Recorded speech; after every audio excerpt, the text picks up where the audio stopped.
जय हिंद। देखिए आज हम पॉलिटी चालू करेंगे और पॉलिटी को हम डिटेल से चालू करेंगे। जैसे अभी हमने हिस्ट्री में जो लेक्चर कर रहे हैं तो उसमें से सीरीज ही है सीधी बात नो बकवास। तो उसमें हम फैक्चुअल नॉलेज ले रहे हैं और फैक्ट केवल देख रहे हैं, क्योंकि मुझे उम्मीद है कि काफ़ी सारे दोस्त हिस्ट्री कई सारे टीचरों से या बुक्स से रीड कर लेते हैं। तो उसमें से हमें फैक्चुअल नॉलेज की ज़्यादा ज़रूरत होती है ताकि जो हो तो एग्जाम के टाइम में जो हो तो जल्दी से रिवीजन हो जाए। लेकिन पॉलिटी के लिए ऐसा नहीं है। कई बार जो हो तो काफ़ी साथियों को दिक्कत होती है, तो इसे हमें डिटेल से जो सो इसका डिस्कशन करना पड़ेगा और जो तो पूरा थ्योरी के रूप में हम पूरी बातें करेंगे, फैक्ट भी शामिल करेंगे और पूरी चर्चा करेंगे उसके बारे में। ठीक है, तो आज हम चालू करेंगे पॉलिटी और जो तो इसके बारे में डिस्कस करते हुए और फैक्ट के साथ पूरा डिटेल से करेंगे। ठीक है, तो देखिए आज हमें पॉलिटी में क्या पढ़ना है। हमारा पढ़ना है संविधान। ठीक है, क्या पढ़ना है? संविधान। और संविधान में हमें क्या चीज़ें देखनी है कि संविधान हमारा जब बना तो संविधान हमारा डायरेक्ट कहाँ पर? संसद भवन में नहीं बना। कहाँ पर डायरेक्ट नहीं बना? संसद भवन में हमारा डायरेक्ट संविधान नहीं बना। जो हमारा रियल वाला संविधान है वो तो बना, लेकिन जब संविधान बनना चालू हुआ उसकी नींव बहुत पहले से बन चुकी थी। ठीक है, तो ये चीज़ें हमें पहले सबसे पहले देखना है कि हमारा संविधान की शुरुआत आखिरकार कहाँ से हुई। ठीक है, तो हमारे संविधान की शुरुआत कहाँ से होती है? सबसे पहले 2 पॉइंट हम अपने हिस्ट्री के लेते हैं। कौन कौन से? एक प्लासी का युद्ध और एक बक्सर का युद्ध। प्लासी का युद्ध और बक्सर का युद्ध। तो हम देखते हैं जैसे प्लासी का युद्ध हुआ। प्लासी का युद्ध कब हुआ? 1757 में। कब हुआ था? 1757 में। ठीक है, 1757 में जब प्लासी का युद्ध हुआ तो बंगाल का नवाब कौन था? सिराजुद्दौला। कौन था? सिराजुद्दौला। ठीक है, सिराजुद्दौला बंगाल का नवाब था। और इस तरफ यदि हम देखें तो क्लाइव था। कौन था? क्लाइव, अंग्रेजों की तरफ क्लाइव था। ठीक है, तो यहाँ पे क्या हुआ कि जब ये युद्ध हुआ और युद्ध में बंगाल के जो नवाब थे सिराजुद्दौला, ये परास्त हो गए। ठीक है, क्यों परास्त हो गए? क्योंकि इनके जो सैनिक थे या इनके जो मंत्री थे उन लोगों ने धोखा दिया। जैसे किसने धोखा दिया? एक तो इनका जो मुख्य व्यक्ति था उसका क्या नाम था? मीर जाफर। क्या नाम था? मीर जाफर नाम था। क्या नाम था? मीर जाफर। और भी इनके कुछ रिलेशन के, जैसे इनकी मौसी थी घसीटी बेगम, उन्होंने भी इनको धोखा दिया, घसीटी बेगम ने। ठीक है, तो इन लोगों के जो तो षड्यंत्र के कारण क्लाइव ने डायरेक्ट मीर जाफर और घसीटी बेगम जैसे लोगों से संपर्क बना लिया। घसीटी बेगम और मीर जाफर जैसे लोगों से। और अंततः क्या हुआ? युद्ध के समय मीर जाफर लोगों ने अपनी सेना को आगे बढ़ने से रोक दिया। ठीक है, तो उस समय पर सिराजुद्दौला परास्त हो गए। इसके बाद क्या हुआ? मीर जाफर को शासक बनाया गया। मीर जाफर को क्लाइव मतलब अंग्रेजों ने मीर जाफर को क्या कर दिया? मीर जाफर को नवाब बना दिया। ठीक है, इसके बाद क्या हुआ? मीर जाफर कुछ दिनों तक काफी जो हो तो अंग्रेजों के सहयोग में रहा, अंग्रेजों को बहुत ज़्यादा धन संपत्ति देता रहा। लेकिन अंततः जब क्या हुआ कि जब इसका खजाना खाली होने लगा तो इसने मतलब पैसा धन संपत्ति देने में इसकी कोताही करने लगा, यानी कम पैसा संपत्ति देने लगा। ठीक है, तो उसके बाद क्या किया? इनका जो मीर जाफर का दामाद, कौन? मीर जाफर का दामाद जिसका नाम था मीर कासिम। क्या नाम था? मीर कासिम ने एक षड्यंत्र करके और मीर जाफर को हटवा दिया अंग्रेजों के माध्यम से। मीर कासिम ने मीर जाफर को हटवा दिया इस बात का आश्वासन देकर अंग्रेजों को कि मैं आपके लिए आपके हित का कार्य करूंगा। ठीक है, इस तरीके से मीर कासिम जो है तो बंगाल का नवाब बन जाता है। लेकिन धीरे धीरे मीर कासिम कहीं ना कहीं स्वाभिमानी था मीर जाफर लोगों की अपेक्षा। तो इससे क्या होता है? मीर कासिम जब अंग्रेजों का हस्तक्षेप मीर कासिम के ऊपर काफी अधिक होने लगता है तो मीर कासिम का स्वाभिमान जगता है और ये जो हो तो अंग्रेजों का विरोध करने का विचार करता है। ठीक है, तो ये मीर कासिम और इसके अलावा जो अवध का नवाब होता है, मीर कासिम, अवध का नवाब शुजाउद्दौला। कौन? शुजाउद्दौला और इसके अलावा जो दिल्ली का नवाब होता है शाह आलम द्वितीय। कौन? शाह आलम द्वितीय। दिल्ली का नवाब शाह आलम द्वितीय, शाह आलम द्वितीय, शाह आलम द्वितीय। ठीक है, तो ये इन लोगों ने मिल करके संयुक्त सेना तैयार की। क्या की? संयुक्त सेना। ठीक है, संयुक्त सेना तैयार की इन लोगों ने। ठीक है, संयुक्त सेना। और 1764 में संयुक्त सेना, 1764 में, कब? 1764 में बक्सर का युद्ध होता है। कौन सा युद्ध होता है? बक्सर का युद्ध। तो इन तीनों की सेना, संयुक्त सेना बक्सर के युद्ध में युद्ध करती है। ठीक है, लेकिन इस युद्ध में भी ये तीनों की संयुक्त सेना पराजित हो जाती है। जब ये सेना पराजित होती है, तीनों की संयुक्त सेना, तो पूरे भारत में उस समय पर सनसनी फैल जाती है कि जब तीनों एक बड़े जो तो अपने अपने क्षेत्र से काफ़ी जो तो देखिए, जैसे सुजाउद्दौला की बात करें तो अवध का नवाब, शाह आलम की बात करें तो दिल्ली से नवाब, और मीर कासिम बंगाल से नवाब, तीनों ही बहुत समृद्ध प्रांत थे। और तीनों के जब नवाबों की संयुक्त सेना हार जाती है तो पूरे हिंदुस्तान में सनसनी फैल जाती है कि अब अंग्रेजों को हराने वाला कोई नहीं है भारत में। ठीक है, इस बात से बक्सर से इस बात का जो हो तो पूरा तरीके से परफेक्ट तय हो जाता है कि जो हिंदुस्तान में आगे जो राज्य करेगा तो कौन होगा? अंग्रेज होंगे। ठीक है, तो यहीं से ये बात निश्चित हो जाती है कि अंग्रेजों को आगे शासन करना है भारत में। अब बक्सर के युद्ध के बाद क्या होता है, क्योंकि हम पढ़ रहे हैं पॉलिटी, तो हम अभी यहाँ पर इतिहास को नहीं, मुझे 2 युद्ध बताने थे, आगे हम पढ़ेंगे ऐतिहासिक हमारा जो संविधान है तो कहाँ कहाँ से इसकी ऐतिहासिक पृष्ठभूमि बनती है। ठीक है, तो देखते हैं यहाँ पे बक्सर के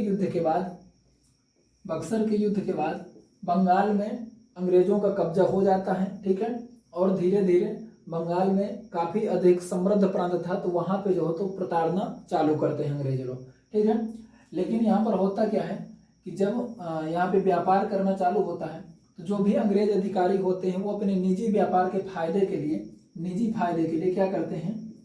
निजी फायदे के लिए निजी व्यापार करते हैं। ठीक है, जैसे मान के चलिए हम कोई व्यापार कर रहे हैं, किसी कंपनी के लिए काम कर रहे हैं, तो उस कंपनी के साथ साथ में कुछ चोरी करके स्वयं से बेचें, तो वो निजी व्यापार लोग बहुत अधिक मात्रा में कर रहे थे, जिससे कंपनी को बहुत अधिक घाटा होने लगा। ठीक है, दूसरी तरफ यदि हम इंग्लैंड की बात करें तो इंग्लैंड के जो राजा थे, कौन थे? इंग्लैंड के जो राजा थे उनके पास भी तो खबर पहुंचेगी कि भाई इन लोगों ने जो कंपनी अपनी गई है इंग्लैंड से व्यापार करने हिंदुस्तान में, तो उसने हिंदुस्तान के एक बहुत बड़े क्षेत्र में कब्जा कर लिया। ठीक है, तो जब इंग्लैंड में इस बात की खबर पहुंचती है तो इंग्लैंड के जो राजा थे तो वो भी कहीं ना कहीं उनके अंदर भी डर होता है। अब उनके अंदर किस बात का डर होता है? क्योंकि यदि कोई कंपनी विदेश में जाकर के किसी बड़े प्रांत में कब्जा कर लेती है तो वो कंपनी कभी ऐसा भी कर सकती है कि इंग्लैंड में जाकर के वहाँ के अपने राजा को हटा करके वहाँ की सत्ता को हथिया सकती है। तो इस बात की टेंशन इंग्लैंड के राजा को थी कि यदि विदेश में जाकर के कब्जा कर सकते हैं तो हमारी सत्ता को भी निष्कासित किया जा सकता है। तो यहाँ के लोग भी, राजा लोग भी इस बात की तलाश में थे कि कब हमको मौका मिले और इस कंपनी को रेगुलेट करें, इस कंपनी को शिकंजे में अपने कब्जे में लाएं। ठीक है, तो यहाँ पे क्या होता है कि जब निजी व्यापार बहुत अधिक होता है और इसके अलावा घूसखोरी ये सारी चीजें होती हैं कंपनी के अंदर, तो कंपनी को क्या लगता है? घाटा लगता है। क्या लगता है? कंपनी को घाटा लगता है। ठीक है, और इसकी जो आर्थिक स्थिति होती है वो क्या हो जाती है? गड़बड़ हो जाती है। ठीक है, कंपनी की आर्थिक स्थिति गड़बड़ रहती है। इसके कारण कंपनी ब्रिटेन के राजा से, ब्रिटेन से मदद मांगती है। ठीक है, आर्थिक मदद मांगती है। ठीक है, तो थोड़ा सा इंक डाल लेते हैं, इसका डिस्कस करते हैं। तो हमने यहाँ पे क्या देखा कि जब कंपनी आर्थिक स्थिति से घाटे में चल रही थी तो यहाँ के राजा को भी तलाश थी कि हम इसको रेगुलेट करें, कंपनी को रेगुलेट करें। ठीक है, जिससे हमारी सत्ता बरकरार रहे। अब इसके आगे क्या होता है कि जब यहाँ पे जब इसकी आर्थिक स्थिति खस्ता हाल हो जाती है तो ये इंग्लैंड से मदद मांगती है कंपनी। ठीक है, और इसी बहाने जब मदद मांगती है तो यही एक अच्छा मौका था इंग्लैंड के लिए जो कंपनी को अपने शिकंजे में कस सके। ठीक है, तो कब? 1773 में। कब? 1773 में यहाँ पर एक एक्ट पारित होता है। इंग्लैंड के राजा ने मतलब यहाँ से क्या पास हुआ, जब यहाँ से ये डिस्कस हुआ कि हम मदद तो करेंगे कंपनी को, लेकिन उसके बदले में कुछ शर्तें माननी पड़ेगी कंपनी को, तो कंपनी ने शर्तों के लिए जो तो राजी की गई।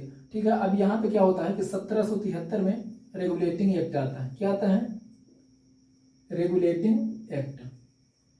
यहां से हमारे संविधान की पृष्ठभूमि धीरे धीरे तैयार चालू होने लगती है। ठीक है, क्योंकि इन्हीं सारी चीजों का प्रभाव कहीं ना कहीं हमारे संविधान में दिखता है, तो ये चीजें हमें पढ़नी है। ठीक है, जो जो हमारे वन डे एग्जाम के हिसाब से इंपॉर्टेंट है।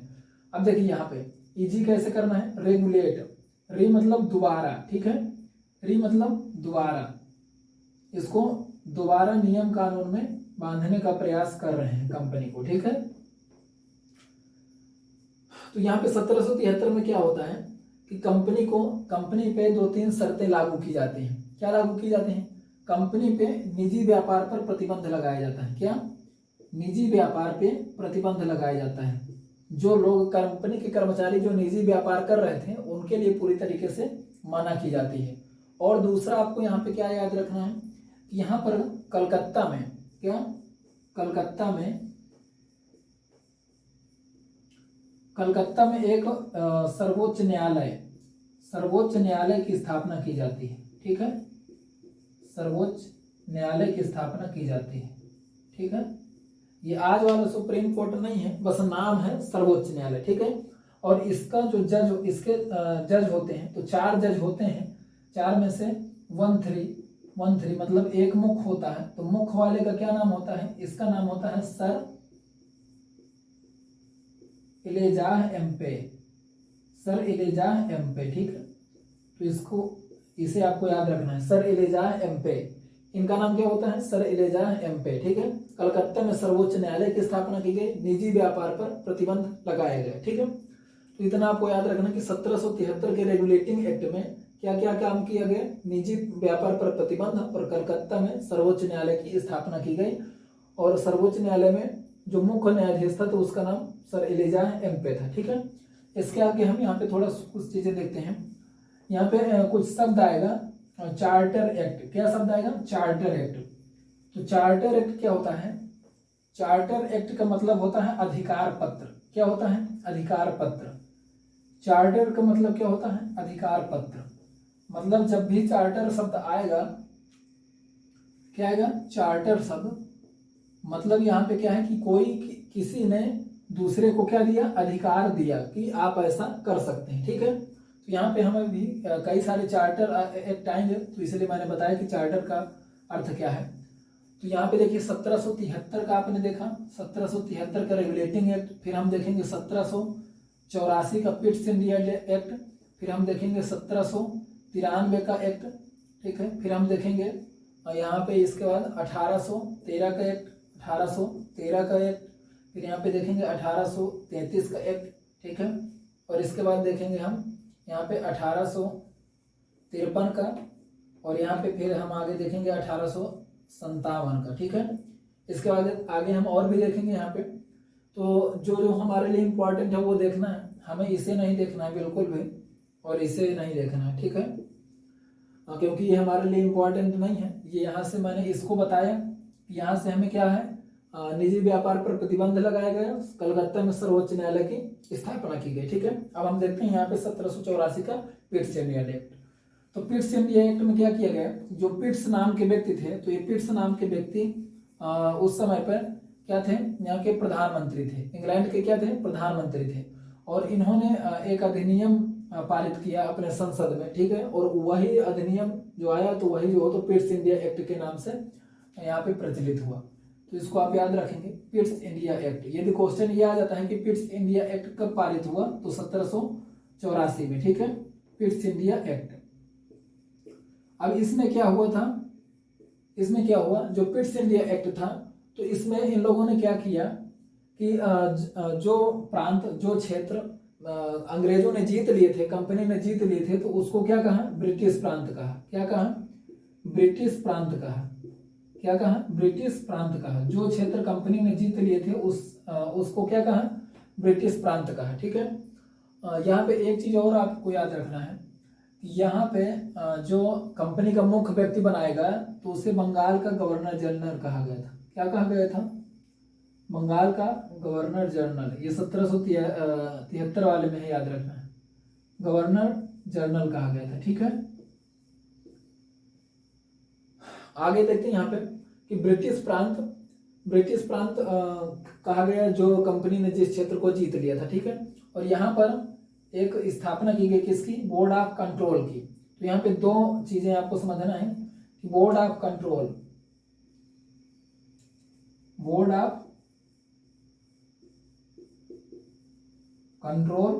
और बोर्ड ऑफ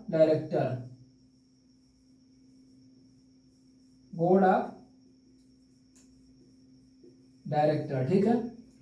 तो कंट्रोल, ये जो डायरेक्टर थे ये व्यापारिक मामले के लिए, किसके लिए? व्यापारिक मामले के लिए बोर्ड ऑफ डायरेक्टर, और जो राजनीतिक मामले थे तो उसके लिए बोर्ड ऑफ कंट्रोलर, ठीक है। तो राजनीतिक मामले के लिए board of control,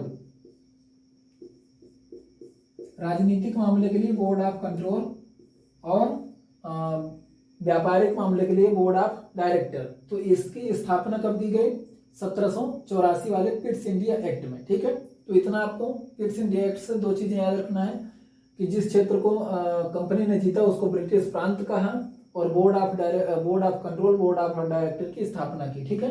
board of control राजनीतिक मामलों के लिए, बोर्ड ऑफ डायरेक्टर व्यापारिक मामलों के लिए, ठीक है। आगे हम देखते हैं यहाँ पे 1793 में एक चार्टर एक्ट पारित हुआ, लेकिन आप हमें उसे नहीं पढ़ना है, ठीक है। इसके बाद यदि हम देखें आगे 1813 का एक्ट, यदि हम देखें तो यहाँ पे देखते हैं 1813 का, इसमें क्या किया गया कि कंपनी के व्यापारिक एकाधिकार था। थोड़ा सा इसके पहले हम समझते हैं। जैसे पहले जब कंपनी आई तो स्टार्टिंग में उसे एकाधिकार प्राप्त था। एकाधिकार का मतलब कि इंग्लैंड से इस बात की आश्वासन दिया गया था कंपनी को कि इंग्लैंड से अब कोई दूसरी कंपनी भारत नहीं जाएगी व्यापार करने के लिए, केवल वही ईस्ट इंडिया कंपनी व्यापार करेगी, ठीक है। लेकिन इसके बाद जब ब्रिटेन में औद्योगिक क्रांति काफी तेजी से फैली तो हर जगह प्रोडक्शन काफी तेजी से हो रहा था, ठीक है। अब उस मटेरियल को खपत करने के लिए कोई जगह चाहिए, उसको बाहर भेजना पड़ेगा। इंग्लैंड के पूरे लोग तो उसका यूज कर नहीं सकते हैं, तो उसके लिए पूरी इंग्लैंड की जितनी भी कंपनियां थी तो उनके वो कारण भी जो तो सरकार के ऊपर, संसद के ऊपर इस बात का दबाव पड़ रहा था कि जो तो उनको भी व्यापार करने का अधिकार मिले, ठीक है। तो इसलिए, और इधर दूसरी तरफ क्या हो रहा था, कंपनी ये जो ईस्ट इंडिया कंपनी व्यापार कर रही थी भारत में, तो ये अत्यधिक मात्रा में धन संपदा समृद्ध होकर के भारत में जो तो कब्जा करके ये ब्रिटिश संसद को, ब्रिटिश राजा के लिए भी एक खतरा के रूप में महसूस हो रही थी, ठीक है। तो यहाँ से ब्रिटिश संसद ने क्या सोचा कि यहाँ से इस कंपनी को काफी तेजी से रेगुलेट करना है, इसकी शक्तियों को सीमित करना है। तो उसके लिए क्या करना पड़ेगा, दूसरी कंपनियों को भी भारत में आने के लिए जो तो उनको अनुमति दी जाएगी, ठीक है। तो यहाँ से 1813 से जो कंपनी का व्यापारिक अधिकार था, व्यापारिक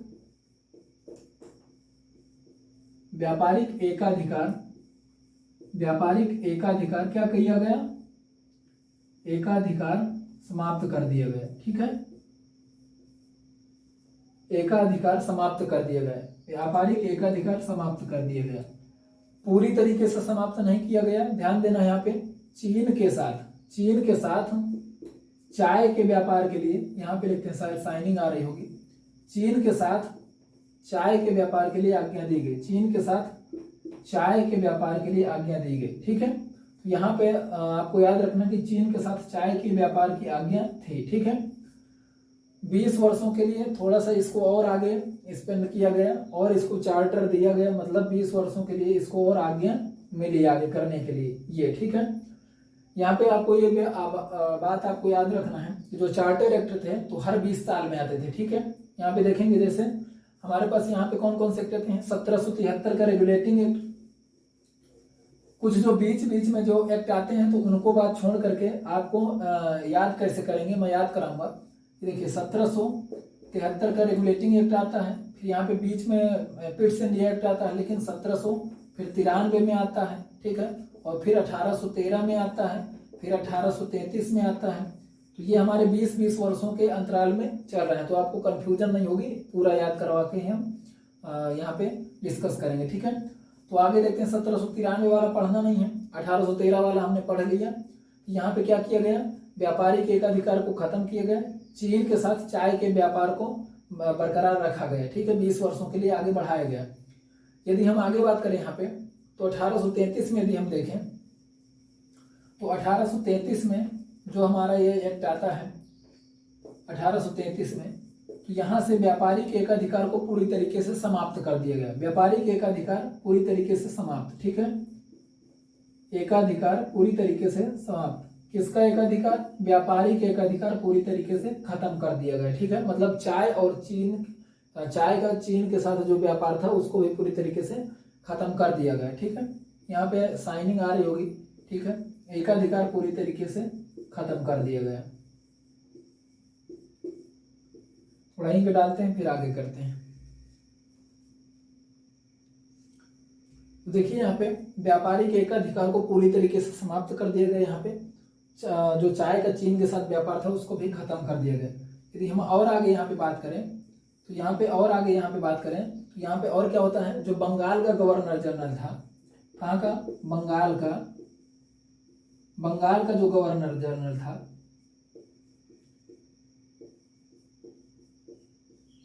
उसे क्या कहा गया, इंडिया का गवर्नर जनरल, भारत का गवर्नर जनरल कहा जाने लगा, भारत का गवर्नर जनरल कहा जाने लगा, ठीक है।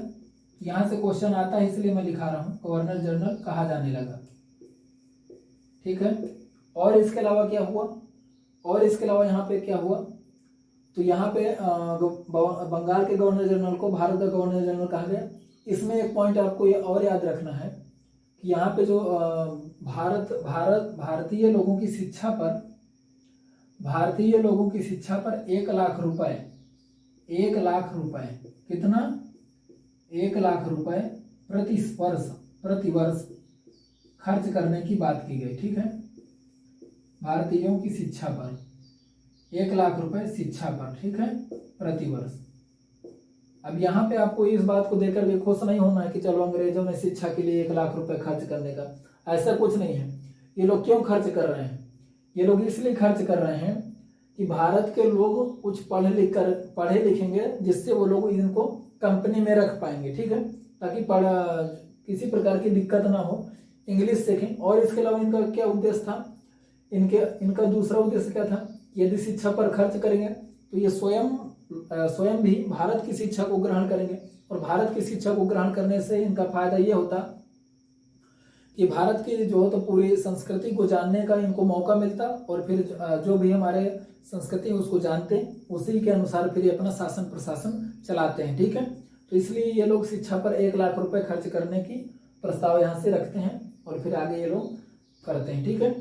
तो मुझे लगता है कि आज के लिए इतना ही रखते हैं, इसके बाद फिर हम कल करेंगे।